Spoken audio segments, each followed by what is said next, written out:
Ya Allah, ya Allah, kenapa urusan berat amat ya Allah? Itu mengadukan kepada Allah tentang masalah hidup kita. Ini level yang kedua, belum tingkat yang mulia, belum tingkat yang istimewa. Berat gak kira-kira nih? Level yang paling puncak, yang paling hebat adalah mengeluhkan kepada Allah tentang diri yang lemah, tentang diri yang lemah, diri yang banyak dosa. Setiap kesulitan itu adalah tersebab diri kita, kesalahan kita. Asy-Syura ayat 30. Asy-Syura ayat 30. Tidak ada musibah yang datang kepada engkau kecuali akibat ulahmu sendiri. Artinya dosa-dosa kesulitan kita itu tersebab dosa-dosa kita sendiri. Kenapa anak nakal jujur? Karena ayahnya jarang sholat. Kenapa anak ngebaca Quran? Ibunya lebih banyak megang WA daripada megang Al-Quran. Kenapa anak-anak kita tidak terarahkan kesolehannya? Kita saja nggak dekat dengan Allah Subhanahu Wa Taala. Maka lihat Nabi Allah Adam ketika merasa dirinya itu ada kesulitan dalam hidupnya, ia tidak menyalahkan istrinya, pun tidak menyalahkan iblis, tapi menyalahkan dia. Rabbana zalamna anfusana. Nabi Allah Yunus alaihissalam ketika dilemparkan ke tengah lautan dan dimakan ikan besar, apakah ia menyalahkan nakoda kapalnya yang melemparkan dia dari kapal tersebut? Ya Allah, itu nakoda kapal, kenapa melemparkan saya ke lautan? Tidak disalahkan nakoda itu, tapi ia mengatakan la ilaha illa anta subhanaka inni kuntu minaz zalimin. Ketika Rasulullah SAW dikejar-kejar, diusir dari bangsanya kafir, Quraisy, orang-orang kafir lalu mengusirnya. Beliau ingin mendapatkan suaka politik di Taif, bersembunyi, dilempari dengan bebatuan oleh anak-anak kecil, pemuda-pemuda saat itu. Lalu syujja fi rasi, kepalanya pun berdarah kepalanya, sembunyi di balik pohon. Apa beliau katakan? Apakah Nabi menyalahkan orang-orang Taif? Ya Allah, kelewatan amat orang Taif, ya Allah. Saya salah apa kepada mereka? Tapi anak-anak kecilnya melempar bebatuan sampai kepala ini bocor, ya Allah. Tidak itu diucapkan oleh Rasul. Allahumma inni ashku bathi wa huzni ilaik. Ya Allah, hanya Engkau tempat berlindungku, tempat mengaduku, ya Allah. Ya Rabbal mustada'afin. Wahai Allah, diri ini lemah di hadapan Engkau, ya Allah. Lihat, diri ini lemah di hadapan Engkau. Nabi tidak menyalahkan yang lainnya. Maka tingkat pengaduan kepada Allah yang paling tinggi adalah lihatlah diri yang banyak dosa. Lihatlah diri yang hina. Kadang kita nyalahin orang padahal kita lebih banyak salahnya. Betul, Bu? Mang suami gak bener, ya Allah. Ini anak durhaka gara-gara suami, ya Allah. Ini kalau kita buka nih hati kita, lebih banyak busuknya, Bu. Mohon maaf ini. Bapak juga begitu nih, gara-gara istri nggak bener nih kalau ditinggal suami nih. Masya Allah, pantas anak nggak bener, ya Allah. Mohon maaf, jangan nuduh orang lain.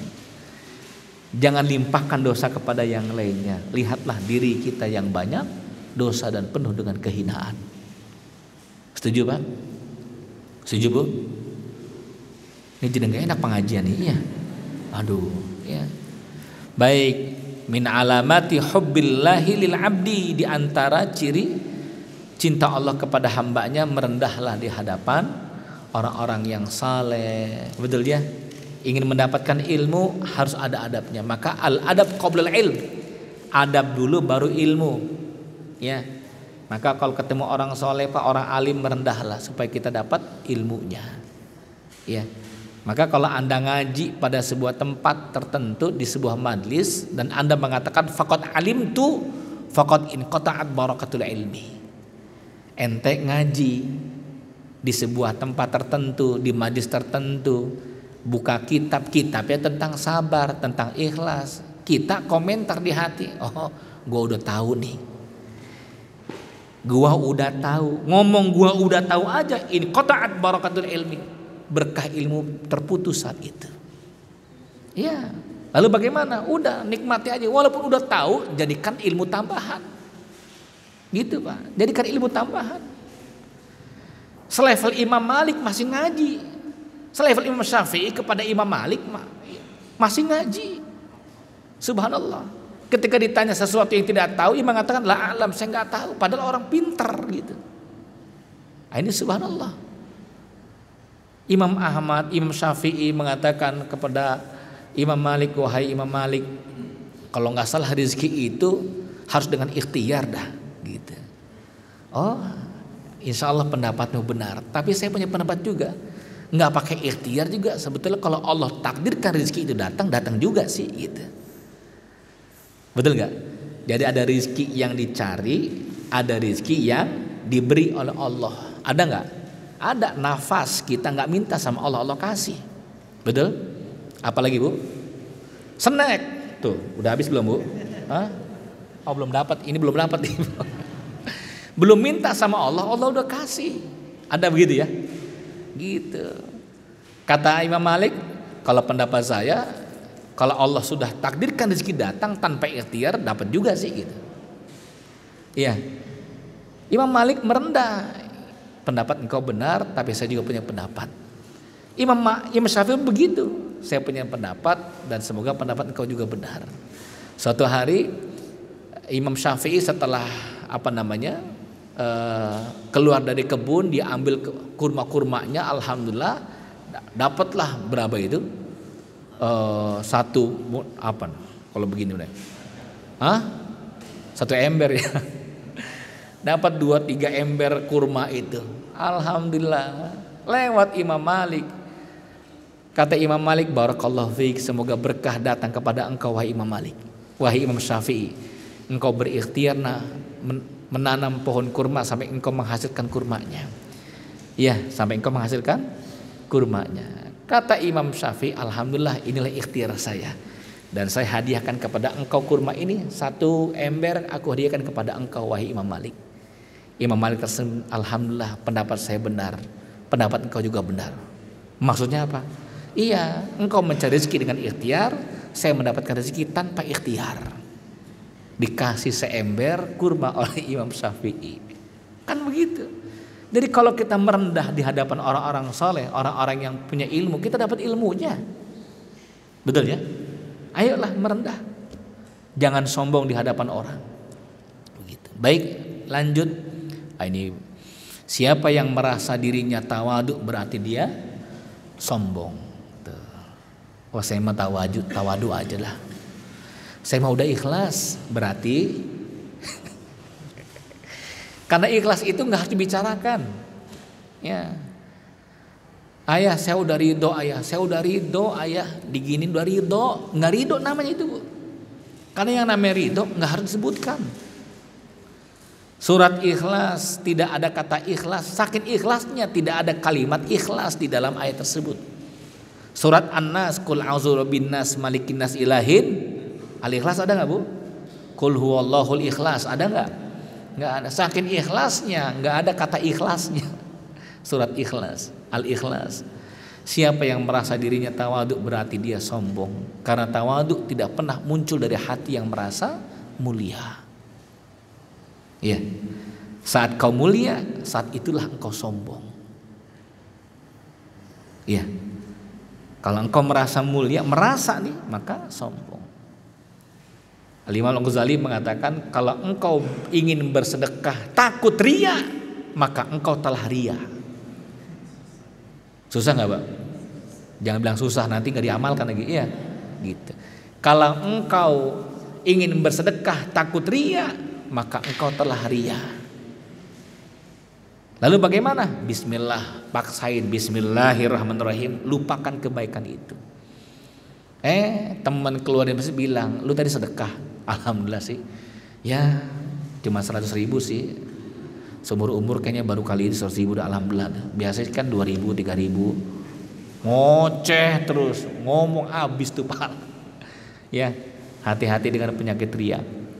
Baik, lanjut berikutnya, jamaah yang dirahmati oleh Allah, min alamati hubbillahil abdi, di antara ciri Allah mencintai hambanya adalah taskhirul abdi. Ini penting, jawarihahu lillahi ta'ala. Taskhirul abdi jawarihahu lillahi ta'ala. Allah tundukkan panca inderanya dan segenap tubuhnya ada di jalan Allah subhanahu wa ta'ala. Qala ta'ala ala lisan Nabi sallallahu alaihi wasallam, fa iza ahbabtuhu, kata Allah dalam hadis kursinya, kalau aku sudah mencintai sang hamba, kuntu sami'ahu alladhi yasma'u bihi, maka aku akan menjadi pendengarannya di mana ia mendengar. Artinya telinganya enggak mendengar yang buruk-buruk, Ibu. Betul, Pak? Ada dangdutan, mohon maaf, ada organ tunggal, ada wanita yang begituan. Ini telinga udah gak enak nih, enggak lewat betul. Tuh. Kuntu sami'ahu alladhi yasma'u bihi. Telinganya enggak mendengar kecuali yang baik-baik. Wa basaruhu alladhi yubsiru bihi. Lihat HP yang enggak baik lewat. Betul kan? Chattingan alumni SMA 12, betul ya? 1000 chatting, masya Allah banyak amat, cuman WK doang coba. Iya, nggak manfaat lewat. Mau kita live teman-teman silaturahmi, betul ya? Ya sudahlah, nggak usah dibaca, silakan nggak apa-apa. Iya, komentar yang baik-baik, betul Pak? Ini di pandangan matanya saja dilihat, ada tayangan video, film, YouTube dan sebagainya. Kalau nggak manfaat udah tinggalkan. Itu yang dikatakan wasami wa basaruhu alladhi yubsiru bihi. Wa basaruhu alladhi yubsiru bihi. Dan dia enggak melihat kecuali apa-apa yang Allah ridhoi untuk melihatnya. Wa yadahu allati yabtishu biha. Dan tangan yang bergerak adalah tangan-tangan Allah. Apa maksud tangan Allah? Memberi sedekah. Iya, mengambil duri dari jalanan. Ini hadis sahih, Masya Allah. Ra'aitu rajulan, ya, yataqallabu fil jannah. Nabi mengatakan, aku melihat ada seseorang yang main-main di taman surga Allah Subhanahu wa taala. Ya. Fi ghasdin min syadaratin. Nabi menyebutkan karena tersebab ada dahan dan ranting yang menghalangi pengguna jalan. Dahan dan ranting itu diambil dan dimasukkan ke dalam tong sampah. Ia telah menyelamatkan seseorang. Maka Nabi mengatakan ia akan masuk dalam surga Allah dan bermain di taman-taman surganya. Amalan ringan mendapatkan surga Allah Subhanahu wa taala. Maka Bapak Ibu kalau nanti pulang dari tempat ini ada beling, ada paku, ada balok menghalangi pengguna jalan, turun dari motor, turun dari mobil, ambil, angkat, singkirkan, amankan. Luar biasa, hadisnya sahih. Hadisnya sahih. Itu Masya Allah.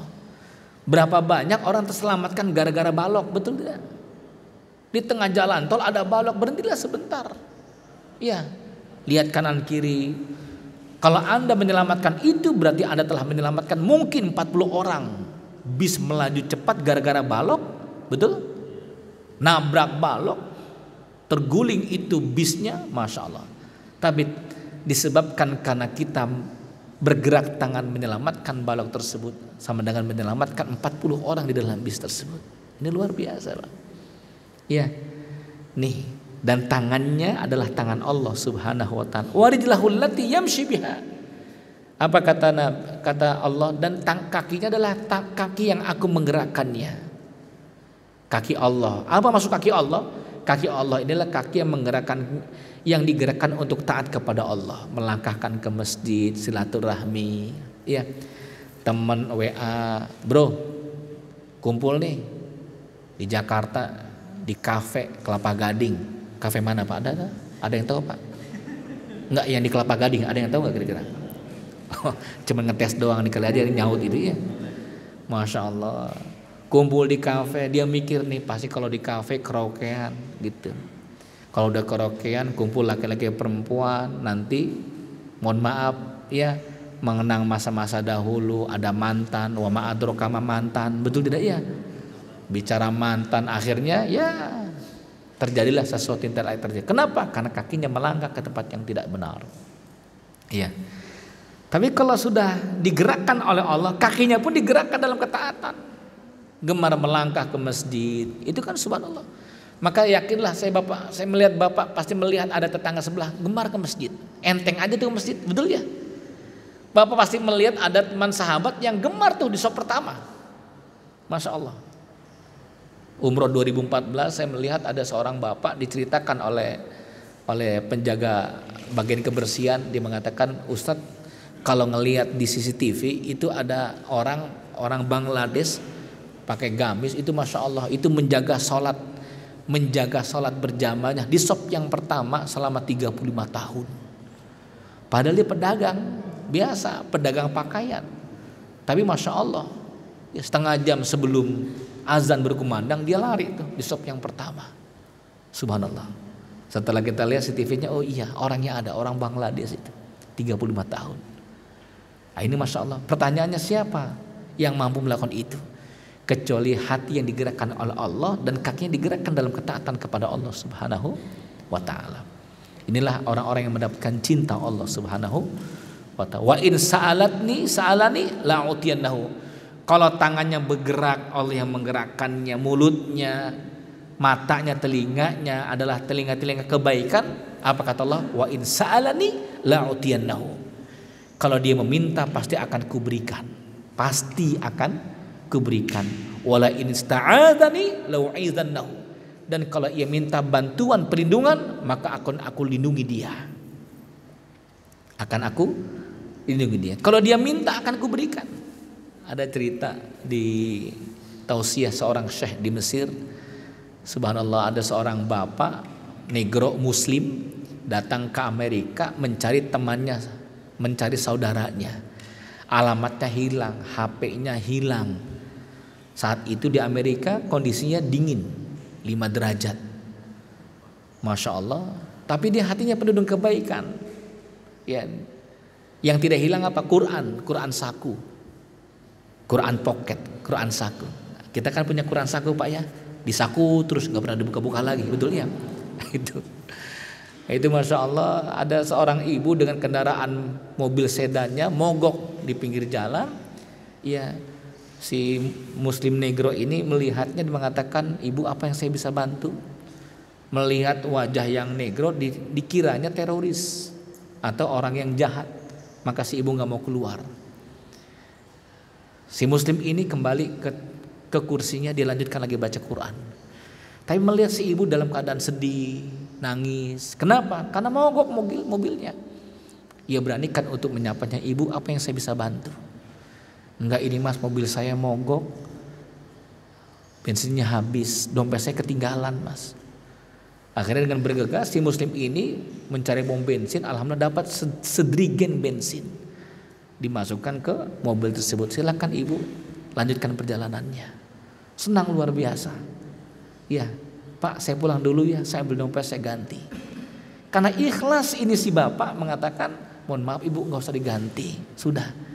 Kebetulan saya tadi uang punya $20, saya belikan itu, sudah ibu lanjutkan perjalanannya.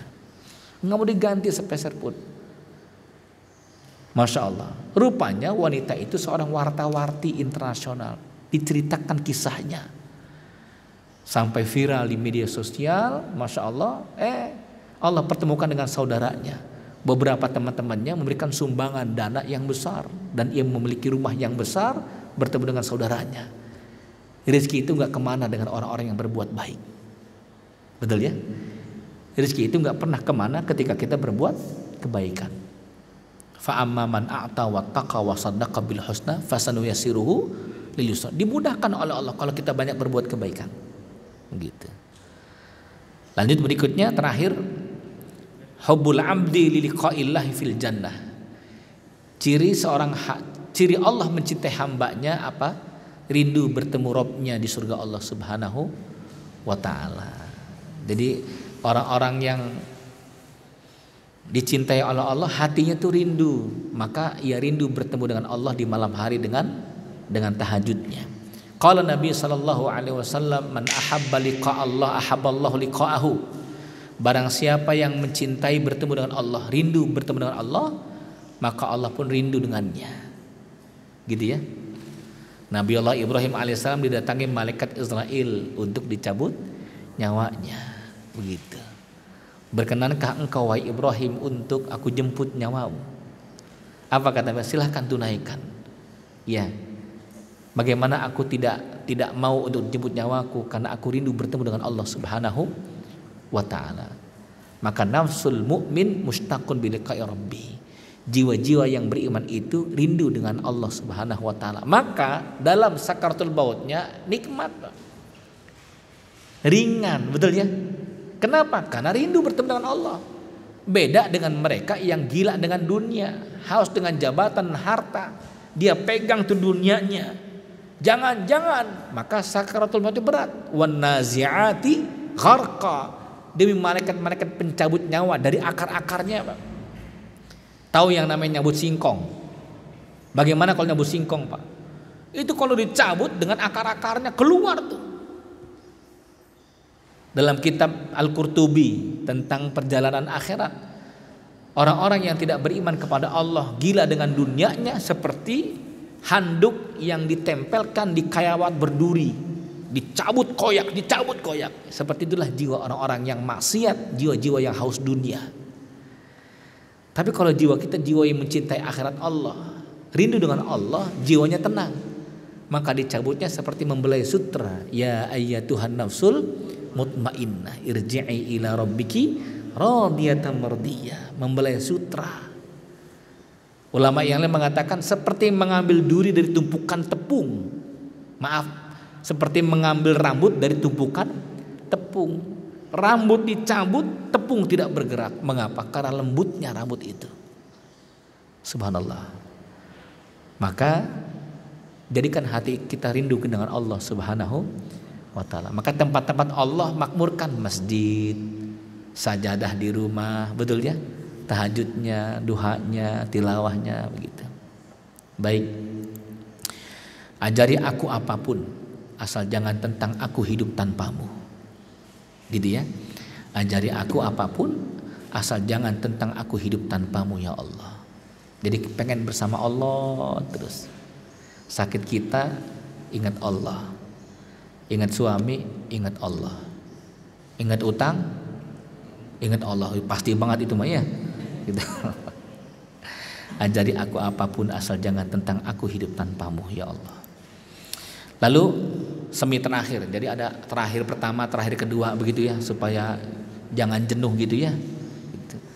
Min alamati hubbillah lil abdi, di antara ciri cinta Allah kepada hambanya, ibtilaullahi ta'ala lil abdi. Allah hujani ia dengan ujian demi ujian. Semakin banyak ujian, semakin banyak cinta Allah. Ya. Kok bisa begitu, Ustaz? Iya, Ibu. Anak ibu tiba-tiba pulang sekolah les, hari Sabtu privat, hari Ahad dipanggil ke rumah gurunya lagi. Ini apa-apaan sih seminggu 3 kali nih guru ini manggil? Anda protes. Apa kata bu gurunya? Mohon maaf Bapak Ibu, kita lupa ngasih tahu nih, anak ibu Bapak sering kali kita kasih soal-soal ujian karena anak Bapak, anak Ibu akan diproyeksikan ikut olimpiade matematika di Singapura. Kan kita nggak sadar seperti itu, betul? Masya Allah. Ujian itu untuk mengangkat martabat seorang hamba, begitu ya. Bukankah emas akan mengkilat kemasannya ketika dibakar 1000 kali derajat, betul ya? Bukankah pedang itu akan tajam ketika berkali-kali diasah? Begitu pula orang mukmin berkali-kali diuji, dia akan mulia. Gitu ya. Ini rumusnya. Inna izamal jazai ma'izamil balai. Besarnya pahala berbanding lurus dengan besarnya ujian. Jika Allah mencintai hambanya, maka Allah uji mereka. Jika mereka ridho, Allah pun ridho. Jika tidak ridho, tidak suka, maka Allah pun murka. Maka kalau kita diuji keburukan, ya, anak cacat, suami kecelakaan, ridholah, maka Allah akan ridho. Kalau kita benci dengan ujian itu, maka Allah akan benci dengan ujiannya, dengan kita nih. Maka ikhlaskan, lepaskan, nggak apa-apa ya Allah. Semoga ada hikmahnya. Semoga ada hikmahnya. Ujian kita mendatangkan hikmah yang sangat besar. Masya Allah. Gitu. Nah, ini rumus yang kemarin kita sempat lihat, betul ya? Iman, ujian, pahala. Besar iman, besar ujian, besar pahala. Betul ya? Masih ingat Bu Pak? Iya. Iman besar, ujian besar. Iman pengen besar Bu? Iya. Iman kita mau besar mau kecil? Pahala besar, pahala kecil. Ujian besar, ujian kecil. Tuh, kecil ujian. Nggak bisa. Rumusnya udah begini. Iman, pahala, ujian. Iman besar, pahala besar, ujian besar gitu. Ini udah rumus, nggak bisa ditantang rumus ini. Nggak bisa. Ya. Nah, iman besar, ujian besar, pahala besar, pertolongan Allah akan datang besar juga. Maka inilah yang harus ada di benak kita. Kalau ujian besar, pahala besar, iman besar, pahala besar, ujian besar, pasti pertolongan Allah Ta'ala besar datang kepada kita. Pasti. Kalau mau sabar, Allah tidak minta kita solusi, yang Allah minta adalah sabar dan sholat. Wasta'inu bis-sabri wassalah. Saya sering melihat kehidupan para kiai di kampung-kampung, kenapa dia nggak repot banget ya, nggak pernah ngeluh tentang anaknya, sekolah bagaimana, nikmati aja gitu. Apa jawabannya? Ya Ustadz, masa hidup mah nggak usah dipikirin, tapi dizikirin, udah ribet dipikirin mah, betul kan? Karena otak kita nggak sampai untuk memikirkannya, yang ada cuma keluhan, mengeluh nggak menyelesaikan masalah, tapi berzikir menyelesaikan masalah, karena Allah yang langsung turun menyelesaikan masalah itu. Ini, ya, pernah Rasul curhat tentang masalah perang, nih gimana perangnya, nih pasukan musuh banyak banget nih, ribet, nggak pernah begitu Rasul mengucapkan. Tapi kata Allah, wa in tasbiru wa tattaqu. Maka Nabi kumpulkan para sahabatnya, ayo kuatkan hati kita kepada Allah. Betul? Bersabarlah di jalan ini, maka Allah menangkan. Itulah yang dilakukan oleh seorang pemuda usia 21 tahun, memimpin sebuah pasukan. Dia kumpulkan pasukan itu dan mengatakan, berdiri di sebuah tumpukan batu yang tinggi, mengatakan, siapa di antara kalian yang pernah meninggalkan sholat wajibnya, maka duduklah. Ribuan pasukan diceramahi seperti itu. Siapa di antara kalian yang pernah meninggalkan sholat wajibnya, fardunya, silakan duduk. Alhamdulillah tidak ada yang duduk pasukannya. Artinya menjalankan kewajiban di waktu sholat. Lalu beliau mengatakan, siapa di antara kalian yang meninggalkan puasa Ramadannya, masih kuat berdiri semua. Artinya mereka menjalankan puasa Ramadan. Siapa di antara kalian yang meninggalkan puasa Senin Kemisnya?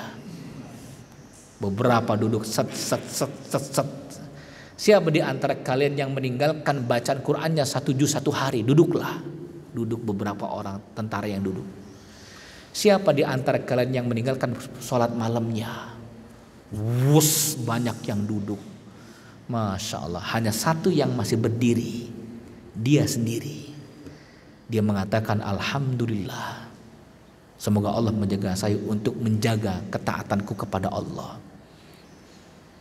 Mulai saat ini perbaiki hubungan kita kepada Allah. Puasanya, qiyamnya, tahajudnya, baca Qur'annya, perbaiki selama 3 bulan. Setelah 3 bulan evaluasi semuanya, alhamdulillah 100% perbaikannya. Beliau mengatakan, saat ini kita akan gempur musuh, maka dimenangkan oleh Allah Subhanahu wa taala. 2 kapal melewati bukit.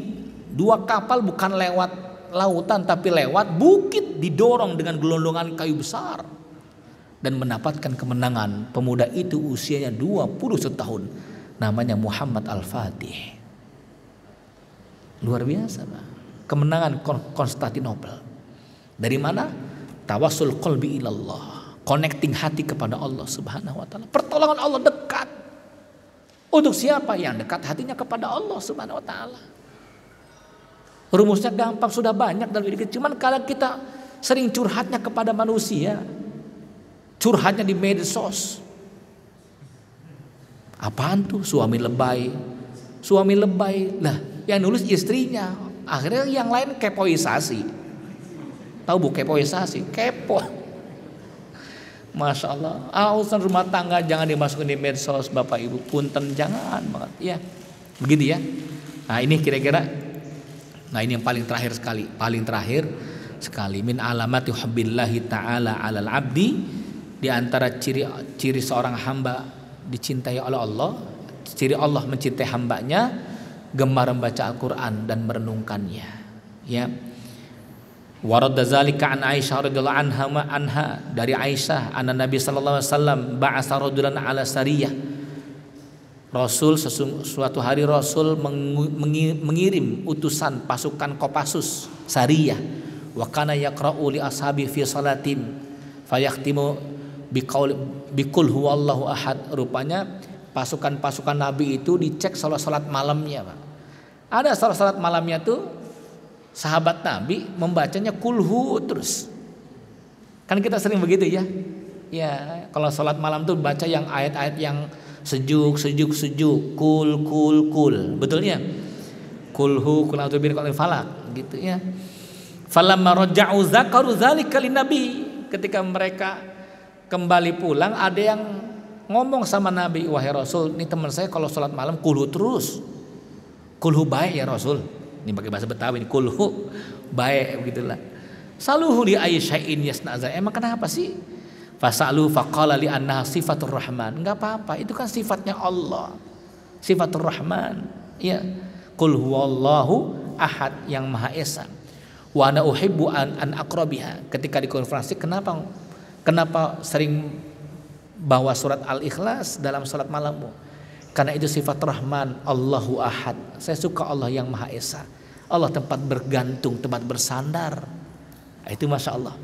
Ya, qala Nabi sallallahu alaihi wasallam, akhbiruhu anallahu yuhibbu. Kalau engkau cinta dengan surat kulhu tersebut, sungguh Allah mencintai engkau. Sungguh Allah mencintai. Jadi sahabat Nabi ini cinta kulhu karena betul-betul sifat Allahnya. Kalau kita cinta kulhu karena cepatnya. Betulnya? Bukan karena sifat Ar-Rahmannya, sifat maha hebatnya Allah Subhanahu wa taala. Baik. Oh, ini paling terakhir sekali ya. Apa ciri Allah mencintai hambanya? Taqarrubul abdi ilallahi bil faraid wa nawafil.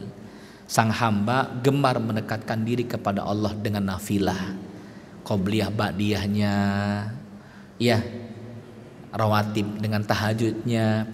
Wa minal laili fatahajjad bihi nafilatan lak asa ayyab'atsaka rabbuka maqamam mahmuda. Kalau kita mau diangkat derajat Allah, perbanyak salat malam. Perbanyak nafilah salat malam. Ayo. Ya. Tambahan yang wajib, tambahan zakat namanya sedekah dan infak. Ayo bismillah, sedekah. Nah, ini Masya Allah ya. Seorang ibu kena penyakit kanker payudara, kanker rahim, nggak bisa bergerak, ya. Suaminya menghadirkan TKI dari Indonesia, dari Cianjur, mohon maaf dari Cianjur ya, gitu. Datanglah di rumahnya, kemudian bekerja nyuapin istrinya dan sebagainya, orang kaya raya. Gajinya setiap bulannya sampai 10 juta untuk si TKI tersebut. Leken itu si TKI menyuapkan ke mulut si ibu tersebut ya, majikannya. Tapi ada keanehan. Apa keanehannya? Majikannya si suami, si bapak majikannya ini melihat kok si pembantunya ini, khodimahnya sering masuk kamar mandi setiap 15 menit sekali, setengah jam sekali. Sering masuk kamar mandi, ngapain ini? Sehari, 2 hari, 3 hari tidak ditanya. Tapi hari yang kelima, keenam gelisah ini. Kok sering amat ini ke kamar mandi, ada apa? Dipanggillah si pembantunya. Mbak, kenapa sering masuk kamar mandi? Saya dengan istri nggak nyaman. Kenapa masuk kamar mandi gitu? Dia minta maaf. Dia mengatakan, mohon maaf Tuan, saya meninggalkan 2-3 anak dan satu yang masih baik baru 2 bulan. Suami saya meninggal dunia ketika anak saya dalam kandungan. Saya harus membesarkan 3 anak saya. Dan saya kesini untuk mencari nafkah untuk 3 anak saya. Nah, mohon maaf saya masih produksi ASI. Mohon maaf, kalau ASI tidak keluar agak sakit di dada saya. Betul begitu Bu? Masa saya harus mengeluarkannya itu. Saya harus ke kamar mandi. Allahu Akbar. Ya. Akhirnya majikan ini ngobrol dengan istrinya, bagaimana? Ya sudahlah.